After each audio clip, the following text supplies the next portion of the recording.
नमस्कार शेतकरी बांधवांनो, मी महेंद्र आयरे, देवांश ॲग्रो केमिकल्स प्रतिनिधी। आज मी माझ्या स्वतःच्याच गावामध्ये म्हणजे भुयाने या गावामध्ये आलोय। तर आजूबाजू इतर ठिकाणी चांगले शेतकऱ्यांचे रिस्पॉन्स आहे। चला म्हटलं आज गावातील लोकांनी D5 वापरले तर त्यांना गावात कसे रिझल्ट भेटले हे जाणून घेऊया।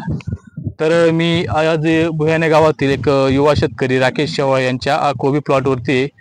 तर त्यांनी D5 आपल्या कोबी पिकामध्ये वापरले तर त्यांना D5 चे रिझल्ट कशी मिळाली या संदर्भात त्यांच्याशी चर्चा करूया। दादा नमस्कार। नमस्कार। आपले नाव? राकेश अमृत शेवाळे। Mobile number? 9637385217। हा, आपण देवांश ॲग्रो केमिकलचं कुठलं प्रोडक्ट आई नियंत्रणासाठी आपल्या कोबी पिकावर वापरलंय? D5 वापरले आपण। कसे रिझल्ट भेटले? रिझल्ट चांगले। मारल्यानंतर किती वेळमध्ये पाऊस वगैरे आलाय? मारल्यानंतर जवळ 1 तासामध्ये पाऊस आला होता। त्यानंतर मग आळी वगैरे मिळली आहे का? हो, आळी वाटतंय फरक। आता जिवंत आळी दिसली का प्लॉट मध्ये? नाही, काहीच नाही, आळी नाही। किती दिवस झाले तुमचा स्प्रे घेऊन? आज 3 दिवस झालेले आहे। हा, आणि आळी मेलेली दिसली का तुम्हाला? हो, आळी मेलेली दिसली ना।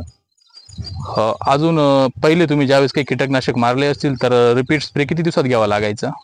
पहिले 4 दिवसांनी घ्यावा लागायचा। आता 3 दिवसापासून मारलं, 3 दिवसापासून काही आळी दिसत नाही मला। कमीत कमी 8 ते 10 दिवस तुम्हाला स्प्रेची गरज येणार नाही। जर समजा वातावरण चांगलं राहिलं तर आळीसाठी या स्टेज मध्ये दुसऱ्या स्प्रेची गरज येणार नाही। तर तुम्ही या प्रोडक्टशी संतुष्ट आहात? हो, संतुष्ट आहे। इतर लोकांना काय सांगाल? 100% D5 चे रिझल्ट आहे, वापरायला काही हरकत नाही सगळ्यांनी। धन्यवाद दादा।